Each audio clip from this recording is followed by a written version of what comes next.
In this episode, we review Stromboli from 1950. This was directed by Roberto Rossellini, and it starred Ingrid Bergman, Mario Vitale, and Renzo Cesana.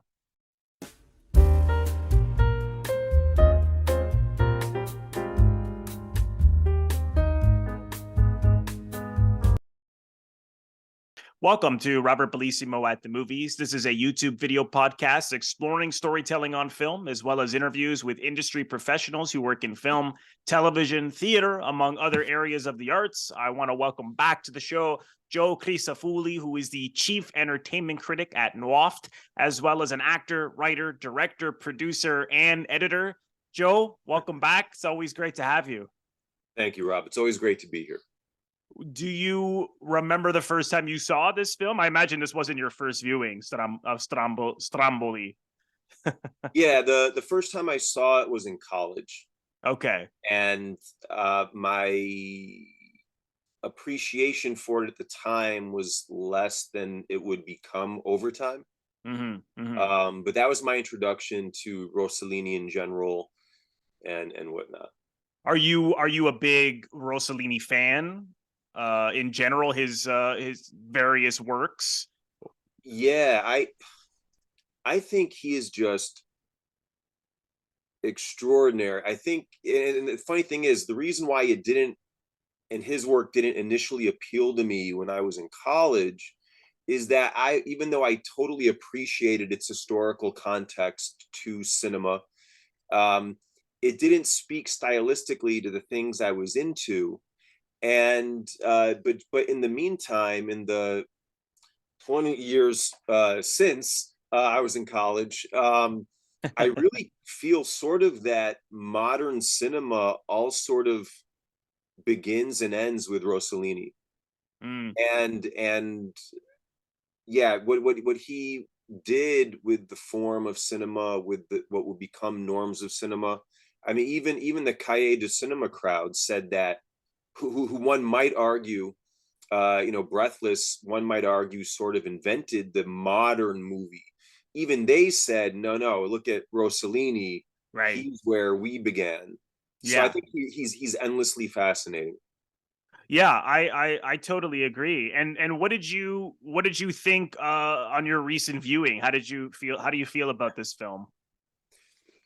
Watching it again now, I don't remember the last time I saw it. I think the last time I saw it may have been at Film Forum in New York years ago. So many biographical elements of my life, both as a cinephile and as actually a Sicilian, came flooding back to mind because the island of Stromboli and the Aeolian Islands, that chain, are visible. Certainly Vulcano is, from my mom's kitchen window, Wow. house on the beach in Sicily.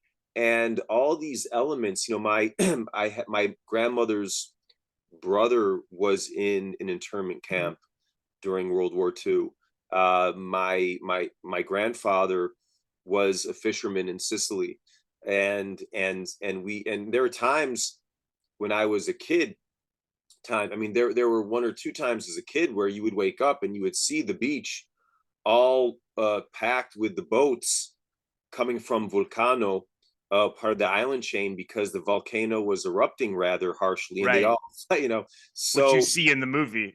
Yeah, what you see in the movie, and so I was both just kind of knocked off my seat with that, and with Rossellini's cinematic language which is kind of maybe odd to say when you consider, at least in his interviews, he would talk about how he was trying to have no style.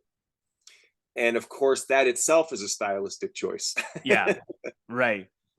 Well, he was utilizing the neorealist style, but bringing it forward with this melodramatic. It was much, has more of a melodramatic plot, and yeah, sure, puts Ingrid Bergman, this big major Hollywood she was the biggest star at that time. I can't even imagine now, like the likes of, you know, Jennifer Lawrence or Margot Robbie, like that's like at, you know, for anyone who is not watching this, who's not familiar with Ingrid Bergman, she was like the Jennifer Lawrence of her day at that time, biggest star. I can't imagine like them going and doing a film with non-professionals and this this island that had no electricity in a foreign country. I just don't think. I know Scarlett Johansson did. Was it Under the Skin? I think that has a similar Yeah, style. They were using non-professionals. I mean, so that, but I can't. It's just like not. I mean, it was unheard of then. I think now that would shock people. and what's amazing is that apparently it was the movie star that solicited the director's attention to That's do right. Yeah. and yeah, it's amazing. I mean, I think now that the studio, we talk about Hollywood. I think Hollywood is sort of a general lazy, vague term, since the studio system kind of no longer existed. Each movie star is sort of his or her own studio. They produce their own stuff. If you're Yeah. thinking about what would be the Ingrid Bergman of today, but it's amazing when you think, especially then, um, uh, perhaps the biggest movie star of her day. She won 3 Oscars, for crying out loud. Yeah. Soliciting a foreign director in that time Yeah. to do something that was so stripped down. And then, of course, for anyone that remembers Brad Pitt, Angelina Jolie, or who have you, for their story to be part of the story in a way that was scandalous, in Yes. a way that there's really no equivalent today. I mean, Yeah. the director and the star cheated on each other while they were married to other people. Yeah. Yawn, yeah, it's kind of amazing. Yeah, and they put that. I just discovered last night that they where when Ingrid Bergman's character discovers she's pregnant, she actually discovered Yeah, that she was pregnant with Rossellini. yeah, And so they put that in the film. In here, this is the first of the what's known as the Voyage Trilogy, yeah. as you know, Stromboli, Europa 51, and My Voyage to Italy, and they all have that as a part of the story, is that these marriages that are not working out. This may be my favorite of the three because it's more mysterious to me because it's where Europa 51, which I just recently reviewed, you which I love also, that this woman is rich and where she comes from. And here it's vague. I mean, she says that she's from an upper class, but when at the internment camp in the beginning, before she talks to customs, they before she comes in, they say, oh, this woman is such a liar. So I mean, whether that's true or not, I don't know, but it puts the doubt in the audience as to where this woman comes from, if she was rich or poor. It doesn't really matter at the end of the day because she is self-absorbed and materialistic, like the characters in the other films, in the beginning anyways. And it's this spiritual journey that she goes on. But I found myself, just with having these two films the freshest in my mind. It's been a little bit since I've seen My Voyage to Italy, but I find myself asking myself, Jesus, like, how am I living? Like, maybe it makes you question how we live our lives even more so. And find myself really wrestling with these themes. I was curious what you see as this film being about. I mean, is it, I don't see it being political really, even though it can feels that it's kind of going that way, and he kind of cuts through that, and it's very deeply spiritual, and how it's exploring how we should live. And I was curious, like, what do you take from it as being the essence of it? Well, the actual title in Italy of the movie is Stromboli Terra di Dio, Stromboli Land of God. That's right. And you're right, we know she's from Lithuania. We really don't know. We I guess we understand that she had some type of sexual affair with an occupying officer in her land. That's really Yeah. all we get. And you talk about her nature as a person. I really don't see it political. I think it's a political setup, but Yeah. the world was all recovering from World War II. I think that was quite, I don't want to say a throwaway circumstance, but it was one that everyone understood, just like, say, COVID now. You say, oh, it was during COVID, it was during the war, whatever. I think it's much more primordial. And honestly, when I saw this in college, I really just could not stand her. And for so much of the movie, I this was maybe still is my least favorite of his earlier work, because I felt I'm just watching a jerk, this Mm. woman, who married the She is guy. unlikable. She is much Yeah, more unlikable. Yeah. married the guy to get out of the internment camp, and Mm. isn't even willing to go like halfway. God forbid she has to go to where he lives. She Right. can't. And Lithuania's history is such, German occupation, Soviet occupation, like they're not going back to where she's from. Right. So, Right. she can't even, okay, work with him here. All right. This is temporary, maybe. Yeah. And the imagery, the fact that he's a fisherman, and this was something that really struck me a lot, knowing, my grandfather was a fisherman in the same neck of the woods. And you notice that spectacular scene of all the fishermen getting those fish. I mean, Oh God. today Yeah. that would The all be tuna. CGI. Yeah. And to think that that was all organic and just breathtaking. And then, of course, they all thank Mary and Yes. Jesus.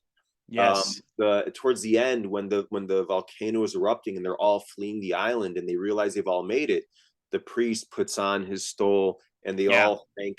And fine, there's a lot of politics within Catholic history, but whatever your tradition or cult is, you're giving thanks back to the primordial elements of the universe and the land. Mm-hmm. And then, of course, it's her versus the volcano. We all Oh saw God. Joe Yeah. versus the volcano, but Ingrid Karen versus the volcano, Yeah. and she's having her most real moment, her inner dialogue with the universe or God. So I think that's what he's doing with it. It's a real dialogue between humanity and nature, and Mm-hmm. not the religiosity, but the spirituality, the relationship that comes with that dichotomy. I was so fascinated by the fact that these people lived on this island very close to violence, in the sense, because you've got that volcano right on top of their head that could just erupt at any moment. Any rumbling sends them into the water. And of course, as a fisherman, you see it's also normal to them, as you said, if they survive the volcano, they give thanks. When they get the tuna, the fact that they're going to be selling it and eating, they give thanks to God. And what's so interesting is that she is horrified by all of this, and he shoots her separate from everyone. And I Yeah, also found it interesting that even in the internment camp, in the first scene, you see all those women talking, and she's also separate from them. yeah, yeah. So she is this outsider. And why I find this one more interesting versus the other two, which again I do love, is that you don't know why. He doesn't tell you why she's like this. He doesn't tell you why she's hating everything on this island. There's that great scene with the priest where she says, well, I just want a little happiness. And it's like, okay, well then, there's no Who does? Germans here. Yeah, yeah. I you mean, who know doesn't? Like, wow, you got your it's lifeboat. That's not happy enough. Yeah, yeah. And immediately she is, as soon as he brings her there, she's, shrugging him off and pushing him off, and like, I hate this. There's nothing but rocks and water surrounding them. And I like that, really. I mean, it almost looked like a nightmare from her point of view, as she hears this crying baby, and she's so small amongst all these, rocks, and in this on this island running through. She looked like she was lost in a maze. Like there's Yeah. really Oh, yeah, yeah. there's really nowhere to go. But that scene early on where she's, brushing her hair, again, that must have been intentional, as I took it as her vanity and being self-absorbed. She's constantly looking at mirrors, and mirrors actually runs through all the films. There's a great featurette on the Criterion channel about how all the films connect in various ways. And she says to him, "You don't have enough money. I'm from a different class. You need to be making more money." And this woman who is so unlikable, and she is the main character, you think, God, it's hard to try to be on her side. Whereas a Europa 51, it's easier because of this, what she's been through with her son dying, and the fact that she's now on this journey to give her love, and she realizes that how much that she's done is wrong. This character doesn't realize that she's done anything may be wrong until the very end, which I found, on a character level, much more interesting. I don't know how you felt about that. I know you were saying this is one of your lesser favorites, so maybe you have a different POV on that. At the time, when I first saw it, I I see, appreciate it yeah, more now, but for all those reasons that you found it more interesting, I found her less interesting. But he's kind of setting up the stack for her sort of conversion to humility at the end, right, and that's really important. Whereas I found Voyage to Italy more fascinating over the last 20 years, because you relate to both of these spouses who are both really trying, yeah, and they're kind of understandably victims to human nature, to the institution of marriage, whereas she's just relentless yeah, in Stromboli. But that's also kind of necessary, and I do have a new appreciation for that now, because uh, her I hate to say conversion, but I mean, I guess it's a conversion to humility, where she has no more armor left. She has no more ego left. She's having a dialogue. I often wonder with people, if I meet someone who is just a total jerk, or in real life, or a total pompous in real life, or totally deluded in real life. I always wonder, when they're alone in bed looking up at the ceiling, or they're looking in the mirror, do they lie even to themselves? Or is it just to yeah, the rest of us? And she has that moment towards the end, at the end, where she has no more armor, and she's just speaking openly as a person who has legitimate desires and apprehensions and issues with whatever her higher and inner power is. yeah. Definitely. Well, you brought up a good point, which is that in the other two films, you're right. Like, the characters very early on are trying to better themselves, or do something better within their given relationships. And Karen here, she's not trying at all. She's doing the opposite, right? She Yeah. is like trying to. Well, then again, she's taking the priest's advice, which is like, well, maybe change the house around to more of your liking, which she does. And she's even bossy in ordering around all the men helping her. I found, like, the way she spoke Right. to them, she was very bossy. And her mother-in-law, those three women show up, and she's invites them in, and they don't go in. Even, there's a big part of the film is the fact that she can't communicate with anyone either, even down to the language. And even when the other man translate what it is that Karen's saying to them, they don't go in. And the mother-in-law says, "You don't have any humility," and it's true. She is snobbish, and she is not giving anyone a chance, and she's not trying to understand anyone.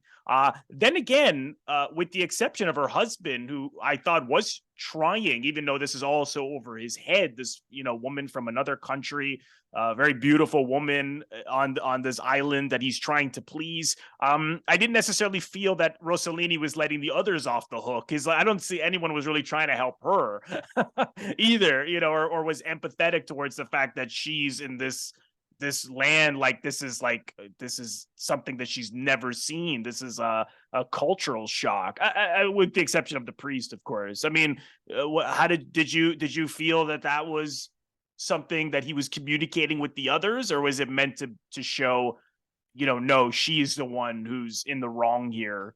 You mean with the priest? just with everybody in general. I mean, everybody's kind of not giving her much of a chance, or rubbing their nose at her and mistrustful of her and things like that. It's very interesting, being an Italian American, and in Italy, here, if you want to contrast that to Karen in this movie, okay, I'm an Italian American. I'm also a citizen of Italy, and I speak the language.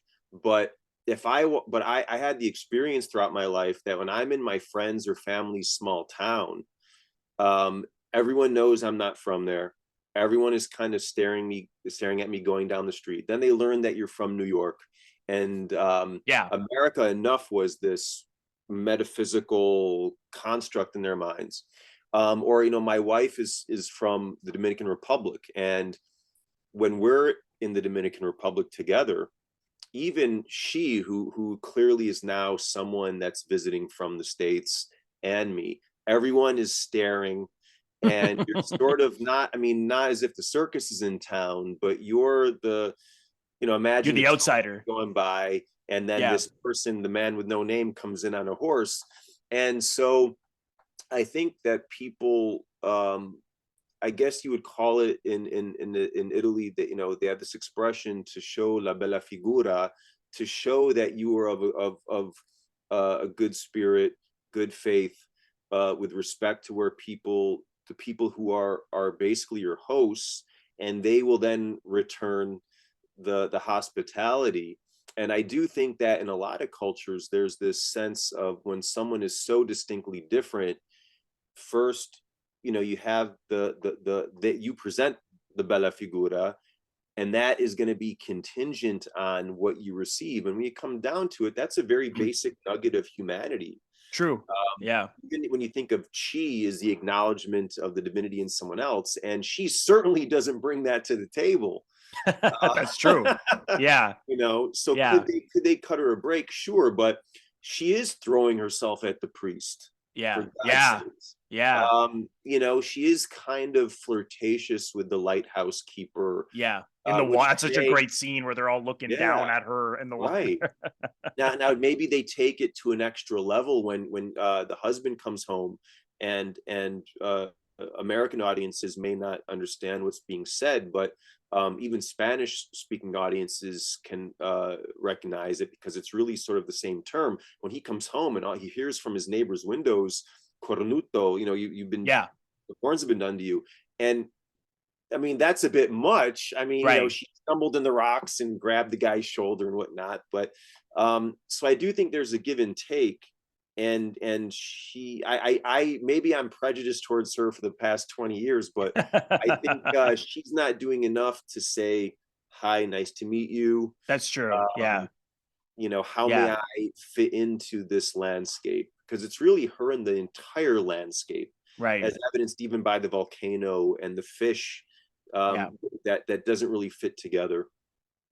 Well, you brought up that scene with the priest, which is one of my favorite scenes, because he's the only one who is trying to help her and understand her, and she says, well, what do I do? Like, I don't know what to do here. And he mentions the $3,000 that he has Oh, from right. people who have left, and given it to him to take care of people there who may need it. And that's what she's like, yes, yes, give me the money. And when he's like, I don't know, see, again, she talks about this man that she was with, but is any of this really true? Because she's like, I'm a sinner. Like, she seems to be searching for words at a certain point. And it was almost as if she was just trying to plead with him, and then when that doesn't work, then she seduces him, which I was really fascinated by. I think 1950, an Italian film, a woman seducing a priest, was quite daring. And when he says, brushes her off and says, he was clearly offended, and she says, your god can't help. And you see her attitude towards religion is a negative one, even when she fixes up the house, and her husband comes home and he's like, where's the Madonna? She's like, yeah, it's over there.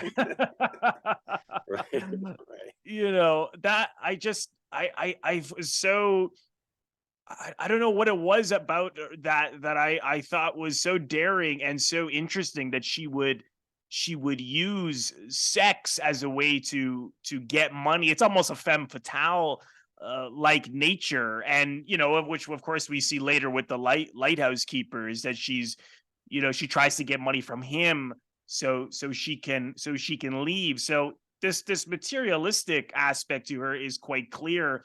Um, and then the fact that she is rejecting this place that uh is really sort of like the way is like a place of pure purity. I mean, it's the roots of human to just be amongst water, rocks, and very basic, your essential needs to its lowest levels are right there. And as Rossellini said, she's basically rejecting the roots, or human roots, which are animal roots. So I don't know. I was curious. I don't know if Rossellini is necessarily saying, "Hey, we should all go back to living this way," or is it just that we have to find a way to be more interested in the soul in humans, as opposed to um things that which are materialistic. Is that where you think he's leaning here, or? You know, this is such a fascinating movie, and when I the movie reminds me of two movies that would come well after this one, which is Contempt and Angelina Yeah. Jolie's By the Sea, which I thought was her version of Contempt. Oh, You I have, haven't seen that yet. yeah, I mean, you have this couple on an island, and there's something that's just eating at their souls, and you don't, part of what it is a reveal, as opposed to, say, in Stromboli. um and first of all, can we talk about the casting of the priest, Renzo Yes, he was the Tizano? co-writer, I believe. And he was the Continental in Hollywood. If I heard about people, that. Yeah, people, Scorsese has a little video talking about that. I didn't yeah, know that. does he? Yeah, people, certainly my age, familiar with Christopher Walken's skit on SNL of the Right, Continental. That was a right. take on the 15-minute program that this Italian guy had in Hollywood in the 50s, that Yeah. came on at like 11:30 p.m. or something, and then he's the priest. Um, Rossellini, to figure out his psychology is something that I've been so curious about for so long. And my wife and I, we executive produced a documentary that has his daughter in Oh, it, and yeah, on Italian gardening. And she was just gracious enough to basically donate a day of her time on her farm. Um, the first thing you're going to ask is not, what was your father's fascist history, but when you consider that he started, and again, not to blame him or anything, he was a teenager when the fascists came to power, but when he started his filmmaking career, his first three movies were fascist propaganda.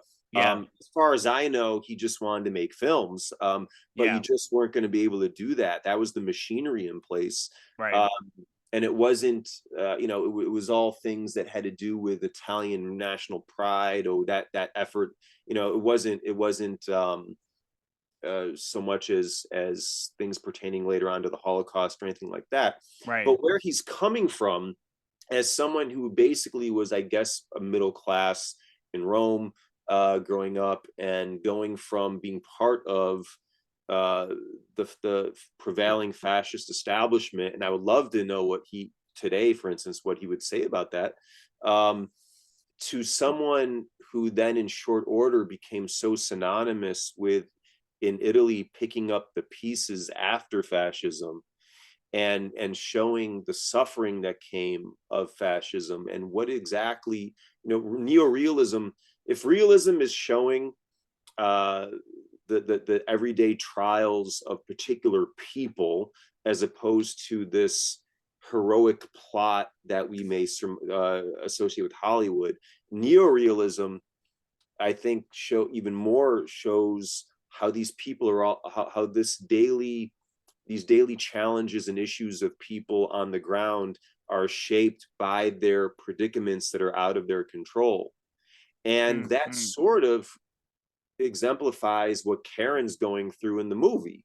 You know, she some things that are out of her control. World War II, she Right. finds herself in an internment camp. Exactly why, we don't know. He probably was a soldier or a sailor in the, so we probably can surmise how he ended up there. Like my uncle was a sailor, that's how he ended up in an internment Yeah. camp.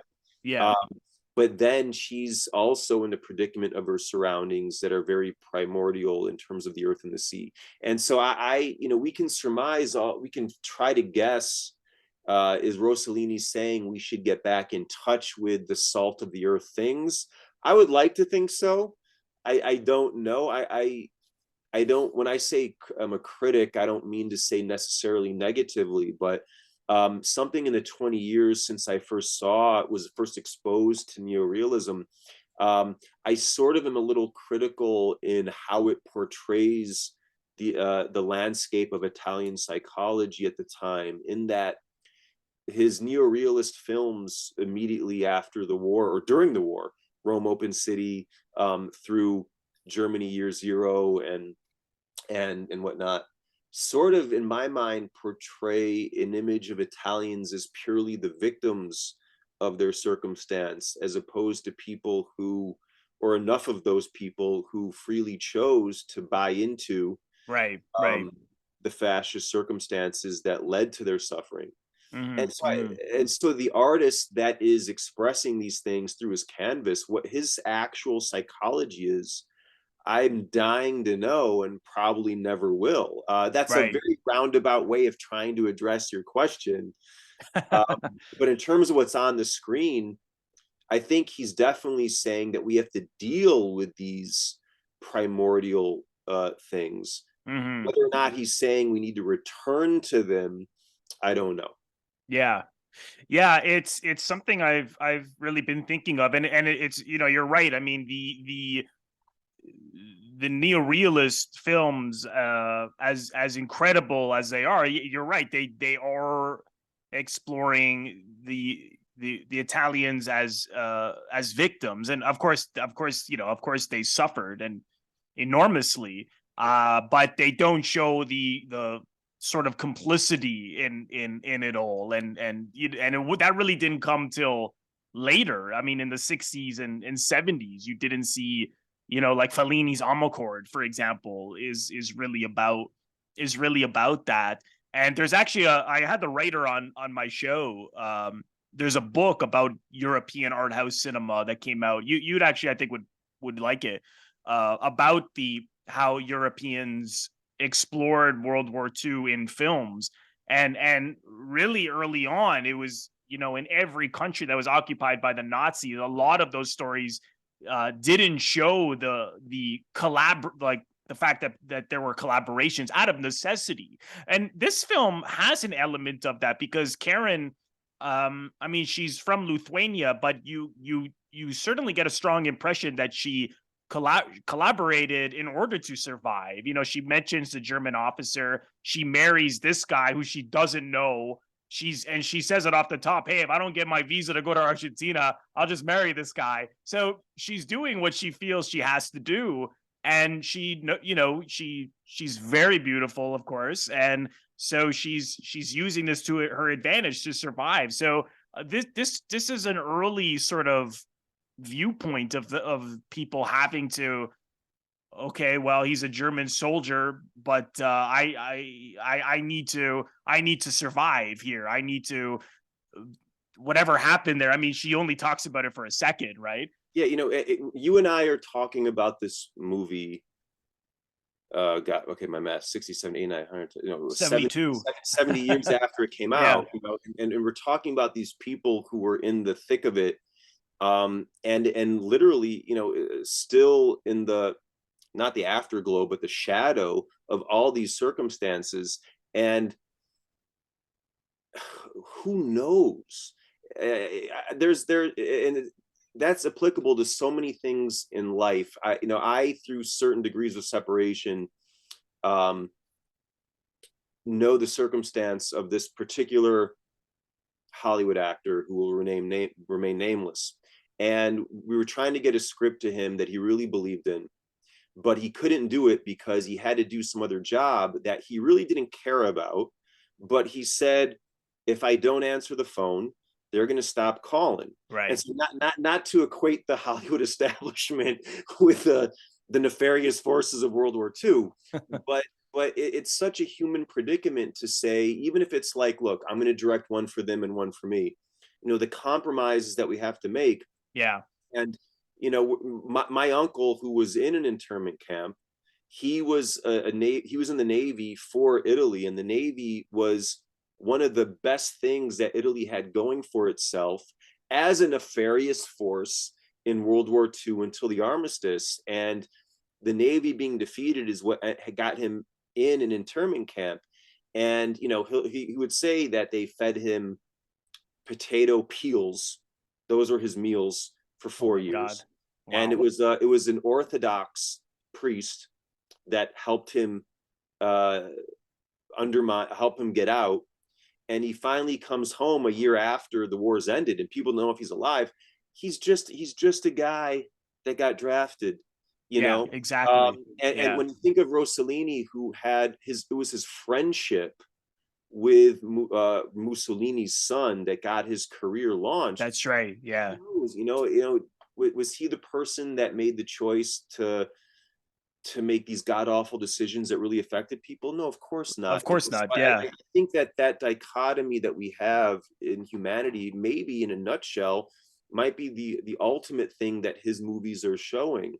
Mm. That later in his life, maybe they didn't show it as much when he's talking about the King of France and whatnot. But although the French Revolution also, pertains to these things. So just the fact that you have a filmmaker who is so his body of work is so consumed with that conversation, to me, is itself a reward that keeps on giving. The fact that you and I are having this conversation about things that really matter, as opposed to, you may want to bleep this out, the Marvel universe or the DC universe, which I No, we'll like, keep that. We'll keep that. which I like, but has nothing whatsoever to do with who we really are. Yeah, It's fascinating, and itself is a gift. absolutely. No, 100%. And what I like so much about the ending, I know a lot of people describe the ending as her revelation, or like even symbolically like a rebirth in a sense, because she thinks she's gonna die. She's up there, she realizes, oh geez, I can't walk through a volcano, for God's sakes. And then she wakes up, and the first thing she says is, what a beautiful sight. I mean, it's certainly calmed down. Do you see the ending as a revelation for her, or I see it more as her still wrestling with trying to learn something here? I was curious what you thought. I believe that the Hollywood re-edit of his work in this movie, which I haven't seen, is her going back to her husband after that. And there's Oh, no vagaries. um, it's a fascinating question also, because something that must have been on Rossellini's mind as an Italian, who's from central southern Italy.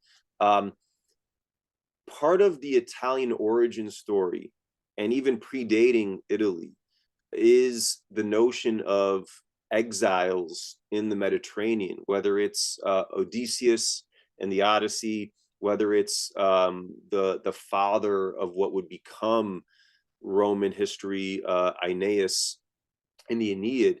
You're talking about people that come from somewhere else, being thrown around the Mediterranean by the gods. The Ionian Islands that Stromboli is one, they're called the Ionian Islands because they're named after a mythological character in those sagas. And here you have someone who is in exile, and it's a woman. How amazing is that? Can I yeah, say, by the way, 1950? It's about a yeah, woman's journey right, and what a woman's going through.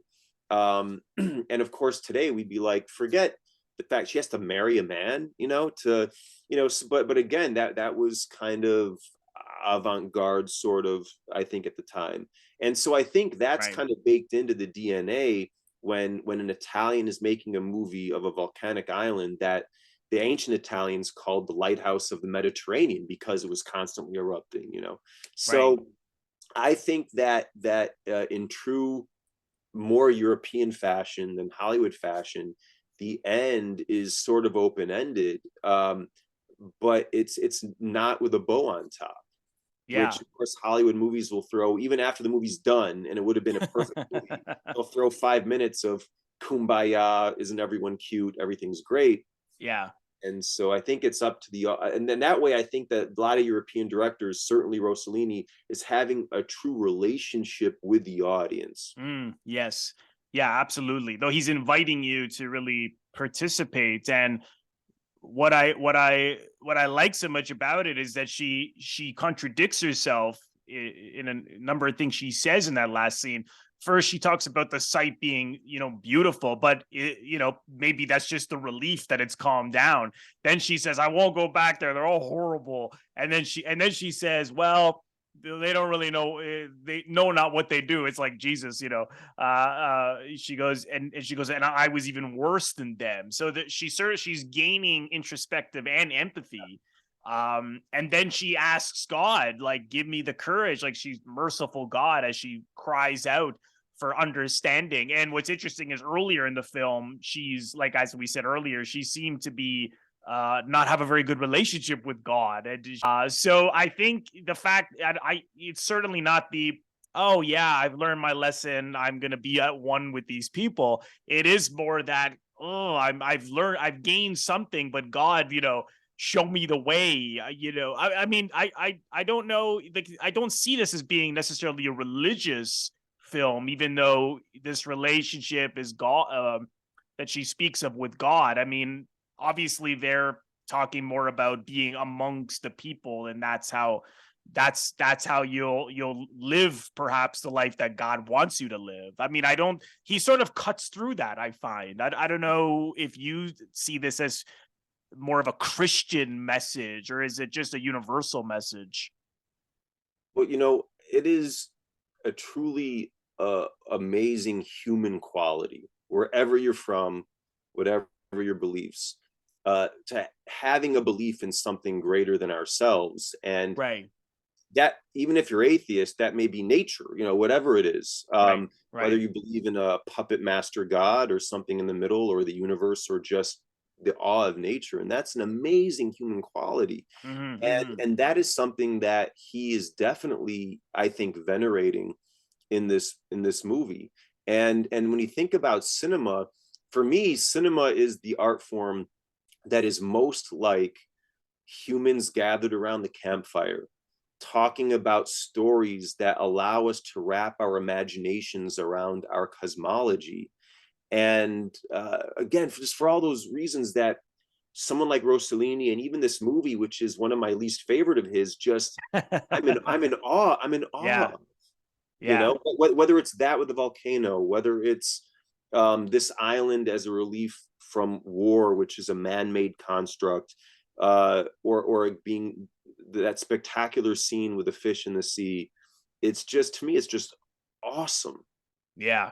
No, I totally agree. And he got some great performances, I thought, from these non-professionals. I mean, at times you could tell it's obviously dubbed by other actors. But because, there's English, there's Italian, there's all sorts of, different communication problems. But I think it works well because of the fact that these people are trying to just hear each other and understand each other. And I thought particularly who you see the most from is her husband Antonio Mario Vitale. I thought he did quite well. There's a 45-minute documentary on the Criterion channel that from the late 90s they went back to the island. It's like a making of it.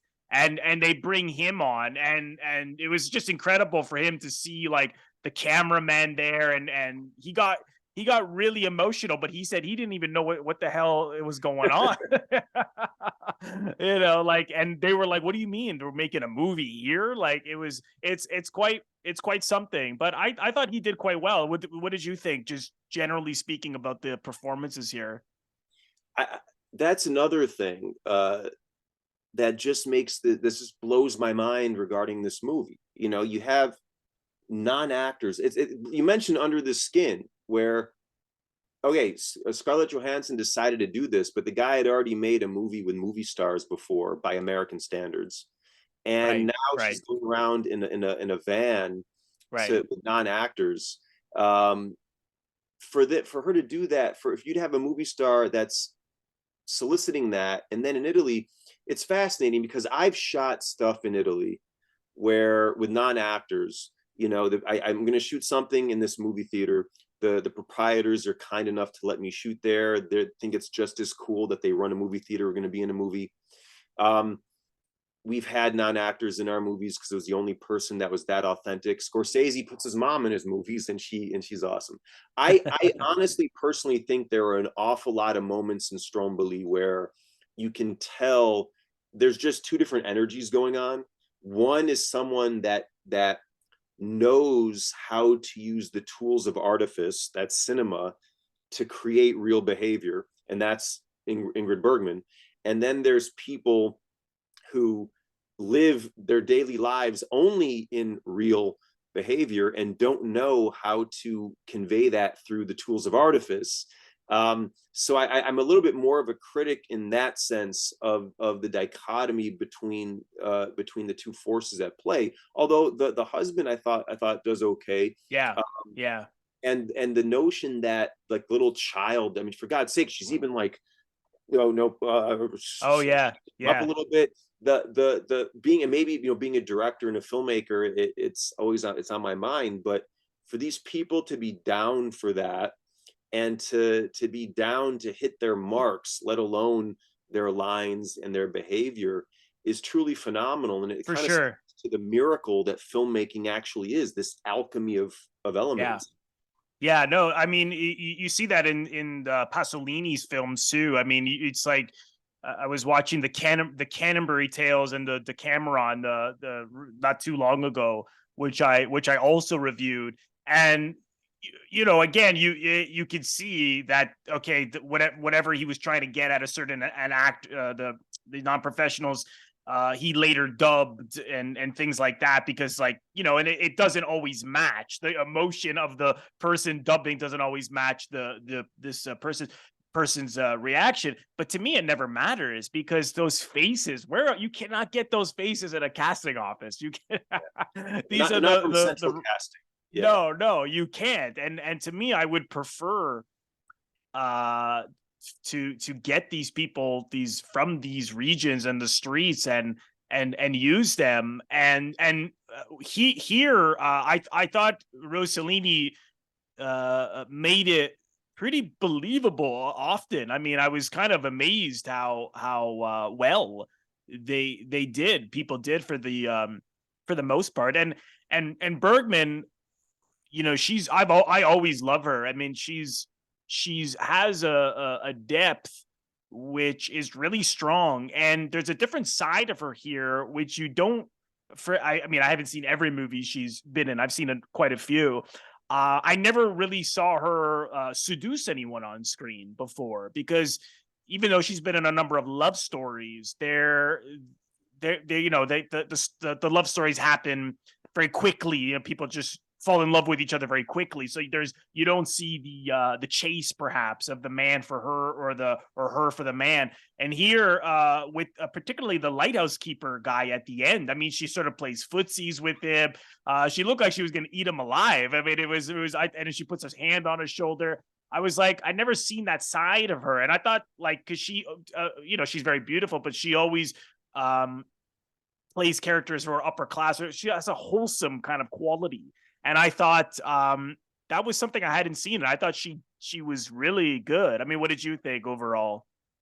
I think that this movie in Rossellini's just balls out. I mean, It really is. think of Cinema Paradiso, right, where the kid is kind of growing up, and maybe I'm not remembering correctly, but somewhere around that time, and he's not allowed there. His village isn't allowed to see scenes of kissing. The, you know, where the priest has Yes. the bell, take it out. And here in real life, the filmmaker is depicting a woman trying to seduce the priest, trying to seduce Yes, the and she's housekeeper married and pregnant. with and it's his Yeah, lover in real life. Like, like, yeah. Oh, it was so really bold, man. could you imagine if they were around now? And the funny thing is that as I was watching this movie this time, I was thinking about my great uncle that was in an internment camp and how little we know, or both my grandfathers that were in World War II, one whose ship was attacked by a kamikaze, and how little people spoke of their experiences then. Why don't I know Right. every single thing about their circumstances? Everyone knows where I was, what I was doing, 9/11, what was going on. And we just live in such different times that That's true. now everyone talks about everything all the time, which can be That's good or true. bad. Yeah. But at the time when people weren't even talking about these things, weren't allowed to see them, the it's baked into the genesis and biology of the movie itself. It's fascinating. You just brought up a memory for me, because I've always been, because my grandfathers were in the war as well, my great uncles, and I've always been, they're gone. So I was a teenager when they died, so I didn't get to ask them as much as I'd like. And when I've asked my father, and I even did interviews with some extended family members, and I asked them about their war experiences, they don't know anything. They just, oh, like, my dad's cousin just said, well, he said it was really bad, so, and that's it. And you're right. I mean, people just, they didn't talk about it. They did not. You're right. It is so, we are so much more open with our experiences, and it just wasn't done. But I really, this is the first time I'd seen this film, because I hadn't seen it, and I really loved it. And I find the reaction to it was quite interesting. Like, as you were saying, I mean, it was extremely controversial, and it didn't even do well. I mean, people did not like that he was moving away from neorealism. It He didn't was, get good reviews. I believe it didn't get good reviews no, either. it didn't. It really wasn't until the Cahiers later with Truffaut and Godard and everybody saying, like, saying, no, this is a Rossellini's, these movies are incredible.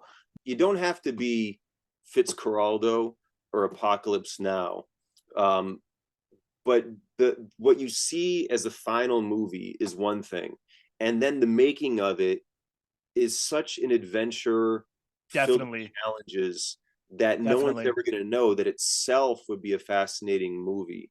Oh, for How sure. people have the relationship to the work that they did, yes, it's fascinating. Yeah, there's anyone watching, if you're interested, they're on the Criterion channel. They have a documentary on the making of it, and again, how the connection between the three Voyage films and the Voyage trilogy connect. And it's really interesting. Like, they were supposed to shoot this in 6 weeks. It took 20. Endless press. It would make a good book.